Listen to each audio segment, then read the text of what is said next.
Salut tout le monde, j'espère que vous allez bien. Aujourd'hui, on retourne en 1400 pour mener une enquête sur l'effroyable assassinat d'un scribe.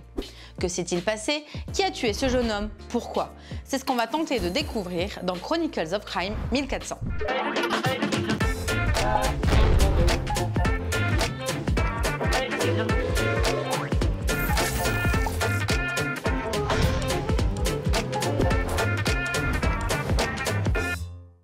Nous sommes en 1400, vous êtes Abélard-Lavelle, un chevalier qui a prêté serment au roi Charles VI le Bien-Aimé. Vous vivez à Paris avec votre oncle, votre sœur et votre frère. Un jeune scribe vient d'être assassiné sans que l'on sache par qui et pourquoi. À qui peut profiter ce crime? On vient de vous confier l'enquête car votre réputation vous précède. En effet, depuis votre tendre enfance, vous avez des capacités un peu spéciales. Vous faites des rêves prémonitoires ou d'événements déjà passés. Des rêves qui vous guident dans vos enquêtes et qui vous permettent d'y voir plus clair là où les autres enquêteurs ne comprennent pas grand-chose. Chronicles of Crime Millennium 1400 est un stand-alone qui utilise le même système que Chronicles of Crime mais avec de nouvelles mécaniques. C'est un jeu d'enquête et d'aventure lancé en financement participatif par Lucky Duck Games. Il fait partie de la série Millennium, série qui comporte 3 univers, 1400, 1900 et 2400. Dans chaque univers, vous incarnez un membre de la famille Lavelle. Avec 4 enquêtes d'une durée de 60 à 90 minutes à résoudre, des connexions entre les différents univers et scénarios seront présentes. Vous pourrez y jouer de 1 à 4 personnes de plus de 14 ans. 1400 utilise les mêmes mécaniques que Chronicles of Crime. Si ce n'est pas déjà fait, vous aurez donc besoin avant tout de télécharger une application gratuite. La mise en place se fait très facilement. Commencez par placer le plateau preuve au centre de la table. C'est ce plateau qui accueillera les preuves et indices que vous trouverez durant votre enquête. Notons néanmoins une première différence avec Chronicles of Crime version de base. Il y a désormais 2 zones. Une zone marron sur laquelle vous déposerez les preuves et objets spéciaux que votre personnage possède. Et une zone bleue dans laquelle vous déposerez les objets dont vous avez connaissance mais que vous ne possédez pas encore physiquement. Posez ensuite le plateau lieu de départ. Ici, la maison de notre personnage sur laquelle se trouvent votre oncle, votre sœur et votre frère. À l'instar de Chronicles of Crime pour les connaisseurs, ce sont eux qui seront les experts qui vous aideront dans votre enquête. Votre oncle sera chargé d'étudier les écrits et répondre à vos questions concernant la religion ou le clergé. Votre sœur est une marchande experte avec une grande connaissance sur les objets. Vous pourrez l'interroger pour qu'elle vous indique la valeur ainsi que la provenance d'un objet. Votre frère est un espion du roi.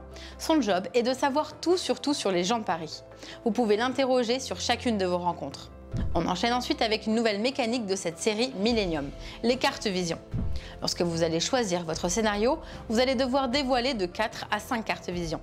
Ces cartes, sur lesquelles je ne m'attarde volontairement pas pour ne pas gâcher la surprise, vous aideront tout au long de votre enquête. À vous de bien les analyser. Autre ajout, un compagnon. Ici, un chien. Votre fidèle compagnon vous aidera dans l'enquête.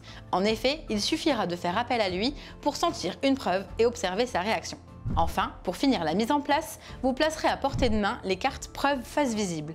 Vous aurez également accès face cachée aux cartes personnages et objets spéciaux.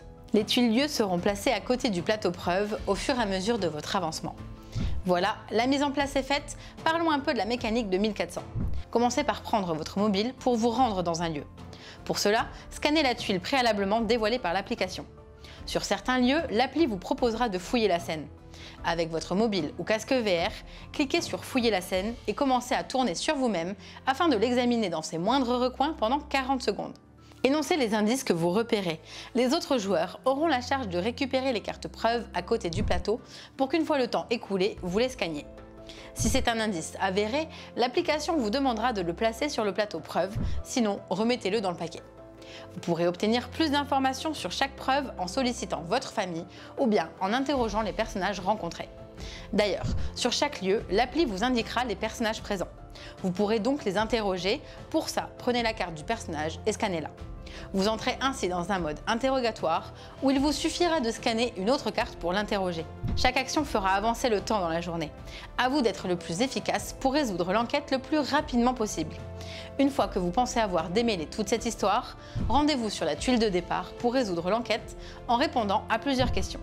L'appli calculera ensuite votre score de réussite et vous indiquera si l'enquête est résolue ou non.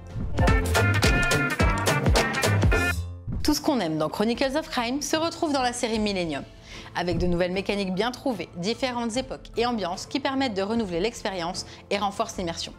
Nous avons pu tester la première enquête de la boîte 1400 avec réussite, non sans mal, mais très prenante. Les mécaniques fonctionnent toujours aussi bien, les interactions et dialogues sont bien écrits. J'ai beaucoup aimé l'ajout des visions et du compagnon qui apporte un vrai plus au jeu. En tout cas, moi, j'ai vraiment hâte de découvrir les différentes époques avec 1900 et 2400 pour me plonger à fond dans ces nouvelles enquêtes. Voilà, c'est tout pour cette nouvelle découverte. J'espère que vous allez être des enquêteurs hors pair. Et surtout, vous avoir donné envie de découvrir Chronicles of Crime Millennium. N'hésitez pas à suivre le lien dans la description pour soutenir ce projet. Merci d'être toujours plus nombreux à nous suivre ici ou sur les réseaux sociaux. En tout cas, moi je vous dis à très bientôt les petits meeples et amusez-vous bien.